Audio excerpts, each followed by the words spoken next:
Bonjour à toutes et à tous, bienvenue dans ce nouveau numéro en direct du Buzz TV de TV Magazine. Alors, mon invité du jour est une présentatrice dont le raffinement fait honneur au service public. Alors, chaque week-end, cette journaliste pointilleuse incarne l'information dans le journal de la mi-journée sur France 2 avec un ton toujours délicat. Et si elle est sur ce plateau ce matin, c'est parce qu'elle nous invite à prendre un peu de hauteur au cours d'une soirée aussi élégante que divertissante où tous les téléspectateurs vont vibrer au son des violons. Bonjour Leïla Kadour. Bonjour, merci de me recevoir. Avec grand plaisir. C'est toujours un plaisir de vous recevoir sur ce plateau. Donc vous présentez en compagnie de Judith Chen, la 26e cérémonie des victoires de la musique classique demain en direct à 21h sur France 3. Un concert géant donc au cours duquel se produiront des artistes, des révélations ainsi que des grands noms de la scène internationale. Ma première question est la suivante. Est-ce qu'il faut être une fada de musique classique pour pouvoir incarner ce rendez-vous? Non, il ne faut pas être une fan absolue. Ouais. Mais en tout cas, il faut avoir un intérêt sans quoi je trouverais ça regrettable.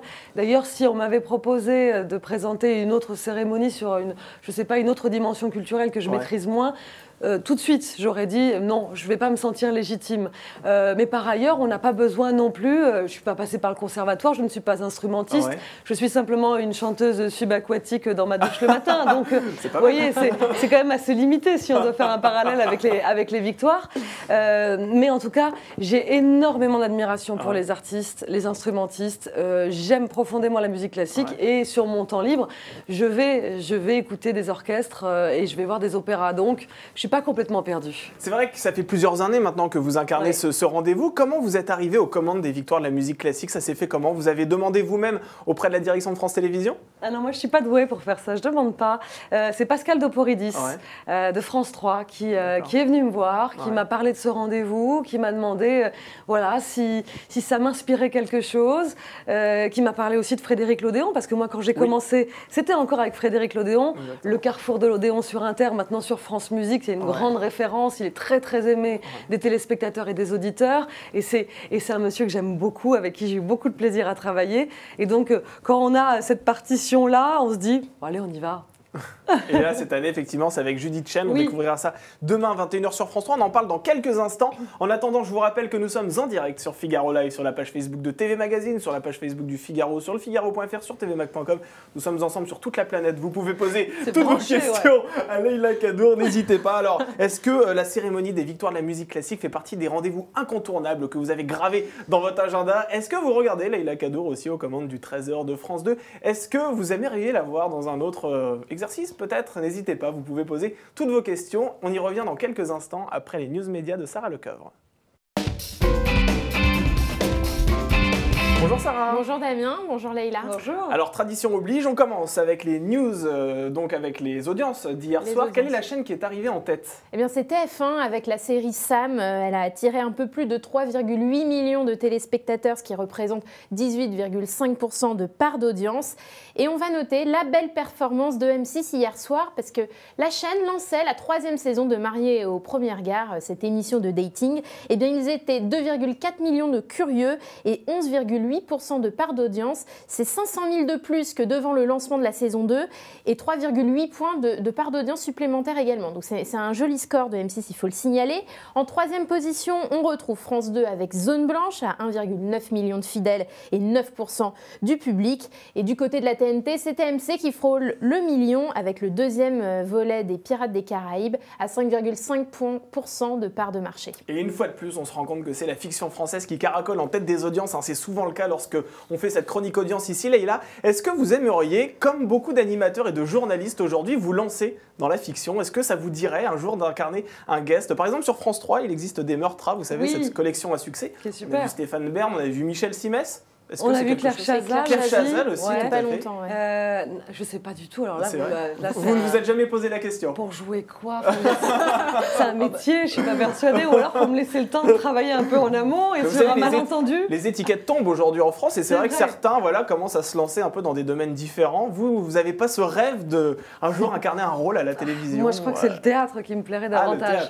Moi, je suis plutôt théâtre. Mais après, écoutez, on dit non à rien, on ne sait jamais. Mais c'est pas dans le programme des années qui viennent. D'accord. Bon, peut-être que vous reviendrez d'ici quelques années pour nous en parler. On vous le souhaite. On poursuit donc ces news médias avec tout autre chose. C'est le palmarès des lauriers de la télévision. La cérémonie avait lieu hier soir au Théâtre Marigny. Qui a été couronné? Eh bien, bonne nouvelle, France 2, la chaîne est repartie avec 4 prix, dont celui de la meilleure fiction pour 2 gouttes d'eau. C'est un téléfilm avec Hugo Becker, on l'avait reçu d'ailleurs sur ce plateau. Il y a aussi le prix du meilleur documentaire pour Apocalypse. Et puis Patrick Sébastien qui a décroché la statuette du meilleur acteur pour sa prestation dans Une chance sur 6. TF1 n'est pas en reste avec Muriel Robin, sacrée meilleure interprète dans Jacqueline Sauvage, son rôle titre dans cette fiction, et Les Bracelets Rouges, qui est le coup de cœur du jury. Que des fictions absolument passionnantes. Alors on parlait de Patrick Sébastien. Patrick Sébastien enregistre ce soir ses adieux qui seront diffusés donc à la fin de la saison parce qu'on le sait maintenant, Patrick Sébastien ne sera pas reconduit au sein de France Télévisions la saison prochaine. Qu'est-ce que vous pensez de cette politique de rajeunissement des antennes de France Télévisions? On sait que voilà, il y a beaucoup d'animateurs blancs de plus de 50 ans. Vous savez, on a souvent utilisé cette expression prêtée à Delphine Ernotte. Qu'est-ce que vous pensez de ça, vous? Si on fait un peu le panorama des animateurs et des présentateurs qui sont sur la chaîne, je crois que les hommes blancs de plus de 50 ans n'ont pas été exilés ou ostracisés, pour le coup. Quant à Patrick Sébastien, c'est une décision, moi, qui... Voilà, je ne peux pas vous l'expliquer en soi. Je sais que Patrick Sébastien a travaillé longtemps sur la chaîne. Est-ce que c'est un désir de renouvellement de l'âge ou est-ce que c'est un désir de renouvellement de l'incarnation? Ce n'est pas exactement la même question. Alors, on peut avoir tendance à mélanger tout ça. Poser la question à Delphine Ernotte, elle sera bien à même de vous répondre. Parce qu'on peut faire des parallèles, effectivement, avec Georges Pernou, avec Patrick Sabatier, avec Julien Lepers. Michel Simès a plus de 50 ans, Nagui a plus de 50 ans. Alors, Nagui n'est peut-être pas blanc.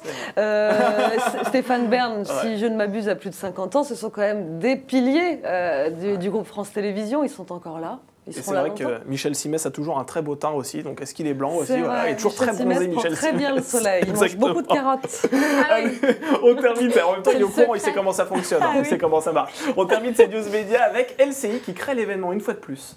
Oui, ce sera demain soir avec David Pujadas aux commandes de la grande explication spéciale Grand Débat National. Et ce sera avec le Premier ministre Édouard Philippe qui sera face à 10 Français qui lui poseront des questions en matière d'impôts, de retraite, de rôle des élus. Donc en fait, avec ce bouleversement, en fait, LCI s'assure de bonnes audiences puisque les 2 précédents numéros ont attiré les foules. Ils étaient près d'1 million de téléspectateurs en novembre pour la spéciale Gilets jaunes et 650 000 téléspectateurs 2 mois plus tard pour déjà une spéciale Grand Débat National.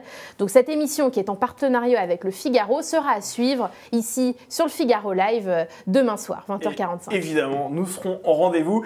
Leïla, est-ce que vous aimeriez incarner un rendez-vous politique sur le service public? On sait qu'il y a des visages aujourd'hui à France 2 comme Léa Salamé, Thomas Soto aussi qui fait partie des jokers du JT qui font cet exercice. Est-ce que vous aimeriez incarner ce genre d'émission? Non. Non? C'est vrai? C'est clair. Nous, on aime ça, les réponses tranchées. C'est vrai, vous n'êtes pas du tout tenté. Je ne vais pas essayer de jouer sur tous les tableaux en même temps. C'est pas que la politique, c'est pas mon domaine. Attendez, il y a une nuance. Vous avez un intérêt. Mais... On est en train de dire, est-ce qu'on a envie, quand on sera plus grand, en gros, quand je serai grande, d'être à la tête de l'émission politique, par exemple, pour donner cet exemple, parce que c'est la marque de France 2. La réponse est non. Pourquoi? Parce que j'ai d'autres aspirations en matière d'émission et de thématiques. Je trouve l'intérêt de cette émission politique, c'est en effet de faire venir les plus grands acteurs de la classe politique actuelle, de les amener, comme vous venez de l'évoquer avec l'émission de David Pujadas, à rencontrer aussi les citoyens français, donner la parole. Donc ça, c'est vraiment, je pense, surtout en ce moment, quelque chose dont on a besoin. Moi, j'ai envie de parler de culture, plutôt, quand je serai plus grande. Et c'est pas déconnecté de la société, c'est pas déconnecté de la politique. Donc c'est une autre façon de parler de politique, c'est une autre façon de parler du monde dans lequel on vit. Voilà. Vous parliez de vos aspirations, ce n'est pas tombé dans l'oreille d'un sourd. On en parlera dans quelques instants, mais tout de suite l'interview du Buzz TV dans laquelle on va évidemment évoquer ces victoires de la musique classique absolument passionnantes. Alors la 26e cérémonie des victoires de la musique classique, c'est demain à 21h et c'est en direct sur France 3, une soirée de récompense donc, que vous présenterez en compagnie de Judith Chen, au cours de laquelle des artistes se produiront à la scène musicale. Quel sera le programme de cette cérémonie? Le programme il va être génial. Je pense vraiment, pour suivre ce rendez-vous déjà depuis quelques années, parce que je l'incarne, mais aussi par le passé, de voir ainsi la liste, que ce soit la liste des nommés, donc vraiment les artistes qui sont en compétition pour remporter une victoire, la liste des invités. Parmi les invités, Si j'évoque le pianiste chinois Lang Lang, c'est quand même un événement mondial de l'avoir ici, parce qu'il attire les foules de partout. C'est un phénomène assez incroyable. Renaud Capuçon sera aussi parmi nous, Roberto Alagna, ainsi que sa compagne Alexandra Koujac. Il y a quand même de très très grands noms. C'est un peu la fine fleur de la musique classique qui sera réunie, avec ensuite des artistes qu'on connaît peut-être un peu moins, mais qui sont dans leur catégorie, vraiment sur leur instrument ou dans leur art, des pointures. Donc vraiment, en termes de programmation, c'est vraiment un petit bijou qu'on me propose d'animer moi cette année-là. Alors comme lors des Victoires de la musique, plusieurs prix seront décernés selon plusieurs catégories. Donc il y a bien sûr le soliste instrumental, l'artiste lyrique, la révélation, le compositeur. Comment ceux qui reçoivent les prix sont-ils désignés? Comment ça fonctionne? Il y a un jury? C'est les téléspectateurs qui votent? Alors, il y a un vote du jury, d'un comité. C'est comme pour les Victoires variétés, en réalité. Et il y a une catégorie à laquelle les internautes ont été invités à participer. C'est une soirée aussi qui sera en partenariat avec Deezer. Donc, il y avait la possibilité de voter pour les révélations. Donc, il y a une forme aussi là d'ouverture et de se dire, voilà, l'artiste qui gagne, c'est pas simplement quelqu'un qui a été désigné par des happy few. C'est aussi quelqu'un qui a suscité un engouement, un enthousiasme de la part des téléspectateurs, des auditeurs, parce que la musique classique traverse les médias. Alors justement, on va en parler de cette musique classique qui traverse les médias, mais je rappelle pour l'instant que nous sommes en direct sur la page Facebook de TV Magazine et les premières questions sont arrivées, Sarah. Oui, et puis j'ai des jolis commentaires aussi, par exemple de Valipo qui remercie France 3 de savoir mettre à l'honneur la musique classique, voilà, la télévision. J'ai une première question de Sylvain qui s'inquiète pour vous. Il veut savoir si c'est pas trop dur de faire de la radio avec Nagui. Bonne question. Alors, je peux lui répondre en direct, il me regarde là, c'est ça Sylvain, pas d'inquiétude, tout va bien, c'est très très gentil de prendre soin de moi à ce point-là, tout va très bien avec Nagui, la preuve, c'est notre 5e année ensemble, pensez-vous sincèrement que si ça se passait mal, j'y serais encore, non, je suis pas maso. Alors, pour revenir aux victoires de la musique classique, donc c'est vrai que présenter une telle cérémonie, on l'a vu avec cet internaute, c'est tout à l'honneur du service public et il faut bien le souligner, néanmoins, la musique classique n'est pas un genre que l'on écoute chaque matin lorsque l'on se rend au travail dans sa playlist. Est-ce que finalement cette émission, ce n'est pas adressée à une niche d'initiés, de téléspectateurs absolument fans de musique classique? Que vous croyez, la musique classique ne fait pas partie de votre quotidien? J'en suis pas si sûre. Vous savez, il suffit d'allumer la télévision, de voir un spot publicitaire. Moi, un de mes premiers souvenirs de musique classique, sans avoir pourtant compris et identifié que c'était de la musique classique, c'était une publicité pour un nettoyant ménager. Et c'était Carmen de Bizet. Vous voyez, je la chantonnais. Et quand j'ai réalisé, un peu plus âgé, que c'était pas un jingle publicitaire, mais que c'était vraiment de la musique classique, tout d'un coup, ça fait un choc. Donc, dans la publicité, on entend de la musique classique, mais pas simplement le cinéma, les musiques de films. On a, il n'y a pas très très longtemps, perdu Michel Legrand, qui lui aussi avait composé de la musique classique, mais pas que. On le connaît plus pour ses chansons, Les Parapluies, Peau d'âne, etc. Mais lui aussi est passé par la formation classique. Donc, dire que cette émission, c'est une émission de niche, j'entends complètement. Moi, ma mission, à moi, c'est déjà d'incarner au mieux cette mission de service public qui est importante, c'est-à-dire qu'on vous donne à entendre des choses que vous n'allez pas pouvoir sans doute entendre dans votre quotidien. Imaginez, vous êtes chez vous dans votre salon et tout d'un coup, vous avez un plateau, la scène musicale avec la fine fleur de la musique classique française et internationale qui déboule chez vous sans bouger en restant en chaussons. Je trouve ça déjà pas mal. Et puis ensuite, le but, c'est de, justement, comme vous l'avez dit en début d'émission, je ne suis pas la plus grande spécialiste de musique classique. C'est ma consoeur Judith Chen qui va assurer, on va dire, cette partie-là, comme le faisait Frédéric Lodéon. Moi, mon ambition et mon envie, c'est d'ouvrir les portes et de se dire, c'est pas grave si vous n'y connaissez rien a priori. Moi, je crois que la beauté et l'émotion, ça touche tout le monde, quelle que soit sa connaissance de l'univers de ce milieu-là. Et même ceux qui appellent Pôle emploi peuvent écouter de la musique classique lorsque l'on doit attendre au téléphone. Par exemple, parce que vous parlez de la publicité. Voilà. Alors l'année dernière, la cérémonie a rassemblé 1,3 million de téléspectateurs. C'est 7,2% de part d'audience. Donc le score, évidemment, est en dessous de ce que la chaîne enregistre habituellement. Comment vous analysez ce chiffre, justement? Est-ce que c'est compliqué de faire venir des téléspectateurs sur ce genre de programme? Moi, vous savez, la préoccupation de l'audience, je vais vous le dire hyper sincèrement, même si ce n'est pas politiquement correct, ça ne m'intéresse pas. En plus, vous êtes sur le service public, il n'y a pas ces contraintes publicitaires. Quand je vous parlais parlais de cette mission de service public, c'est un moment de décider de faire le pari qu'on estime qu'il faut être pourvoyeur aussi de culture.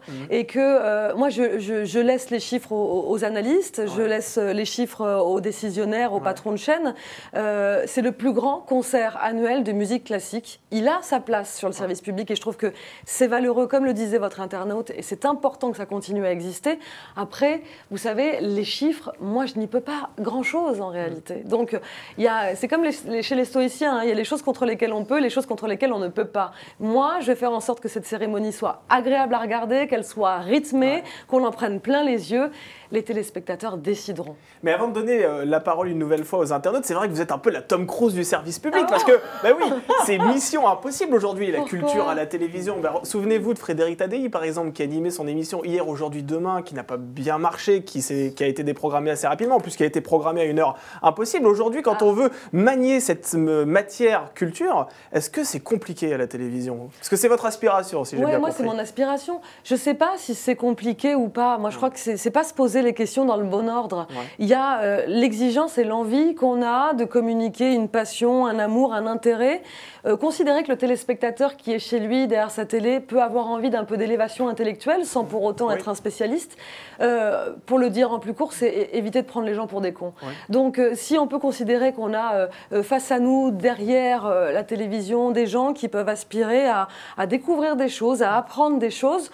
On voit, il y a plein d'émissions. Quand je pense à Secret d'Histoire de Stéphane Bern, c'est pas du divertissement, ça marche très très bien, c'est de la culture.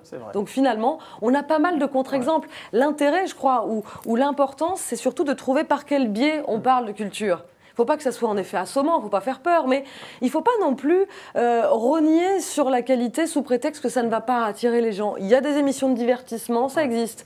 La culture, il faut aussi la traiter avec respect, avec envie et ambition. Sarah, des questions? Oui, j'ai deux petites questions de Michael. Alors déjà, il veut savoir quels sont vos projets à France Télévisions et ensuite, pourquoi vous faites toujours un petit clin d'œil à la fin de vos JT? Ah, c'est votre gimmick, ça. Alors, c'était mon gimmick, je ne le fais plus trop. Et puis, ça dépend, entre nous, soit dit, ça dépend de l'actualité parce que... oui, vous pouvez pas on imagine, voilà, il faut imaginer, les gens voient un peu difficilement le métier de présentateur parce que déjà, les gens imaginent qu'on ne fait que lire un texte, qu'on n'écrit pas, c'est faux.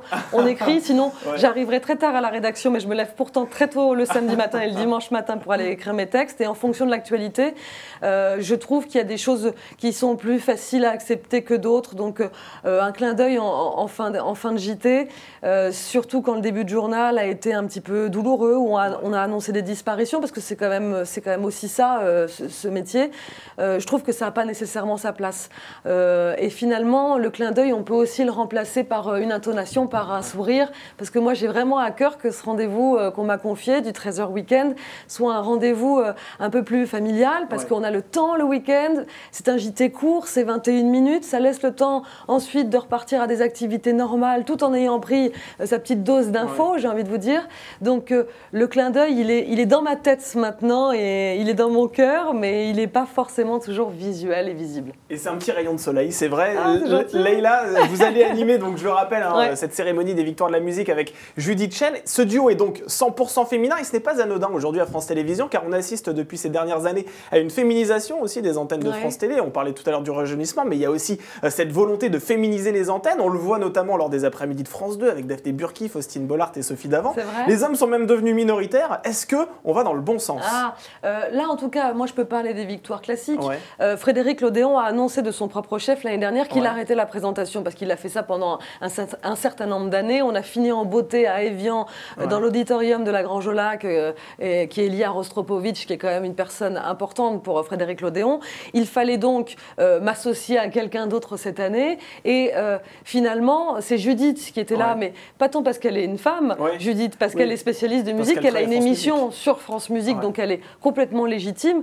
La question, on se la posait moins avant quand on collait de rechef un homme. Et on se disait, pourquoi on met un homme? Là, c'est une spécialiste et il s'avère que c'est une femme. Et bon, moi je suis assez ravie, on va être deux filles sur le plateau, c'est pas mal aussi, mais en aucun cas on va ostraciser les hommes. Le chef de l'ONDIF, l'Orchestre national d'Île-de-France est un homme, Julien Leroy. Il y a quand même beaucoup d'invités aussi masculins.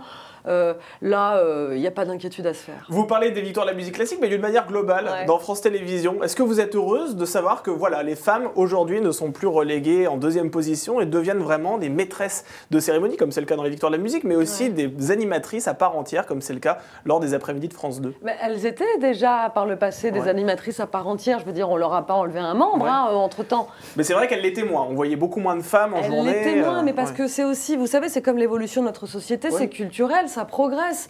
Des femmes à la direction de grandes entreprises françaises, il n'y en a pas toujours eu, il y en a de plus en plus. Moi, j'ai la chance d'exercer dans 2 maisons qui sont dirigées par des femmes. Sibylle Veil à Radio France, Delphine Ernotte à France Télévisions. Donc, ça avance complètement dans le bon sens. Et moi, je suis encore, c'est très important de le répéter, et on n'est pas là pour dire aux hommes de rentrer chez eux et de s'occuper des enfants. C'est ce qu'on a longtemps dit aux femmes. On est là juste pour se dire, bon, la télévision, c'est un reflet de la société.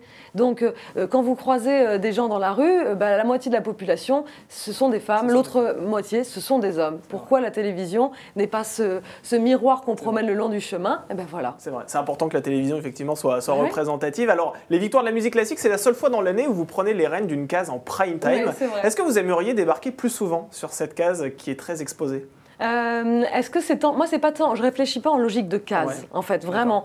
Moi, je réfléchis en logique de concept, d'émission, de contenu. Si un autre sujet que la chaîne a envie de me confier se déroule en prime, je le ferai avec plaisir, mais même s'il ne se déroule pas en prime, si ça me plaît, j'y vais. Le projet avant tout. Ah oui, le projet. L'exposition à tout prix, franchement, je ne suis pas sûre que ce soit une bonne logique pour avancer gentiment et intelligemment. Sarah, je crois qu'il y a encore des questions. Choisissez-la bien, c'est la dernière. C'est la dernière. Ah, c'est la dernière. Et puis j'ai une réaction de Martine, beaucoup de succès pour l'émission, vous souhaite-t-elle. Voilà. Et j'ai une question de Fabrice sur Twitter, une question d'actualité sur la Ligue du LOL. Il voudrait savoir votre avis si c'est le nouveau MeToo du monde du journalisme. Alors c'est peut-être un peu tôt pour le dire, mais c'est vrai que ça a quand même déclenché une véritable déflagration. Moi je ne connaissais pas la Ligue du LOL. Alors je fais pas partie des journalistes peut-être suffisamment branchés pour ça. J'ai lu quelques articles, j'ai lu aussi des déclarations de personnes qui participaient à cette ligue, qui ont reconnu avoir été particulièrement agressifs. Ça relève même parfois, je pense, du harcèlement. C'est homophobe, c'est sexiste. Moi, j'ai quand même beaucoup de mal à m'expliquer qu'on ait suffisamment de temps dans sa journée pour faire ça. Moi, je cours après le temps. Non, mais vraiment, c'est la question. Voilà, c'est la question que je me pose là dans un premier temps, qui est une question somme toute assez basique.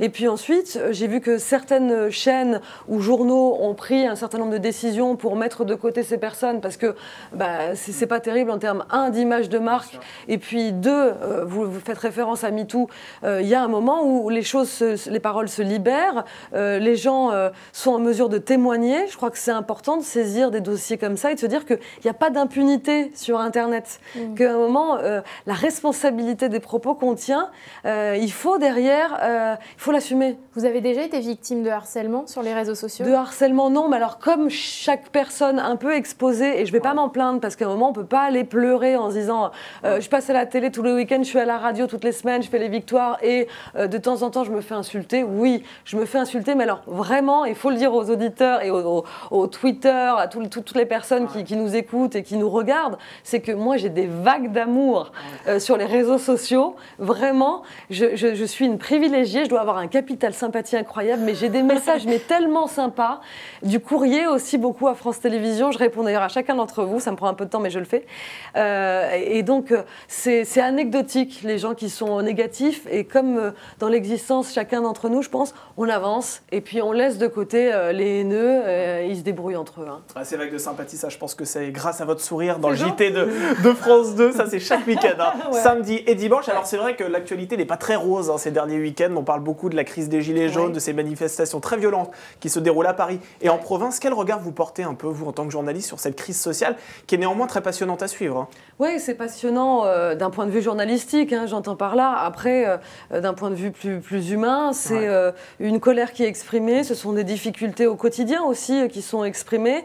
C'est peut-être un besoin d'un rapport un peu plus direct avec le pouvoir pour exprimer ce qui se passe réellement dans la vie de tous les jours.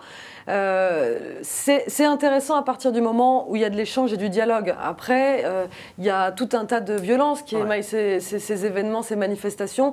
Là, c'est beaucoup plus regrettable d'un côté comme de l'autre. Et nous, et c'est intéressant d'un point de vue journalistique parce que nous, notre travail, c'est d'essayer de rendre au mieux compte du réel.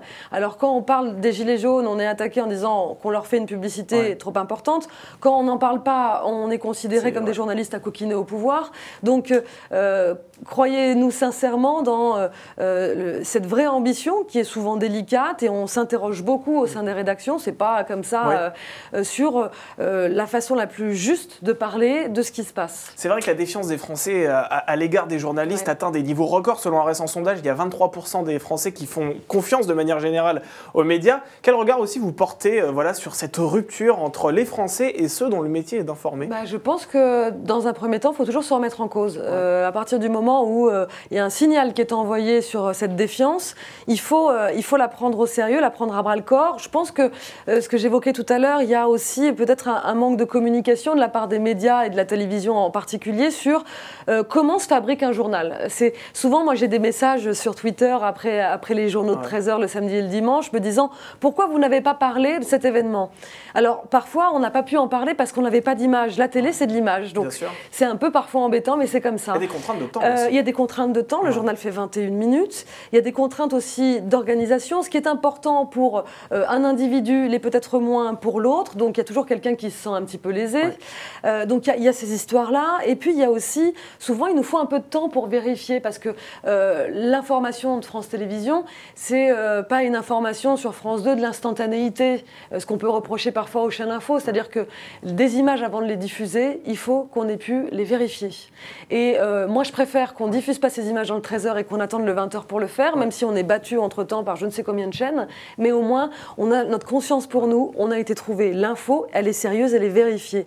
Donc je crois qu'il y a un vrai questionnement à avoir, très sincère au sein des rédactions. Et il y a aussi une façon d'ouvrir un peu plus la porte de notre métier pour que les gens comprennent comment ça marche et qu'ils ne se disent pas tout de suite théorie du complot, mon Dieu, ils sont instrumentalisés. Et c'est important pour la crédibilité des journalistes, effectivement. Merci Leïla Kadour d'avoir accepté notre invitation. Merci. Je rappelle que l'on vous retrouve demain soir à la scène musicale pour la 26e cérémonie des Victoires de la musique. Ce sera en direct à partir de 21h sur France 3. Et puis là, juste après cette interview, vous filez sur France Inter donc pour rejoindre Nagui dans la bande originale. C'est à partir de 11h. Merci encore d'avoir accepté notre invitation. Toi, comme on dit dans le classique, pour dire break a leg ou le mot M en 5 lettres. Et ben voilà. C'est la tradition. Ça c'est dit. Merci à vous Leïla Kadour, merci Sarah Lecoeuf d'avoir fait l'intermédiaire entre les internautes et ce plateau. Et on se retrouve demain pour un nouveau Buzz TV avec une femme qui anime chaque après-midi. Tout le monde a son mot à dire. Elle nous prouve aussi chaque jour que la curiosité n'est pas forcément un vilain défaut sur RTL. Il s'agit de Sidonie Bonnec que nous recevrons à votre place demain.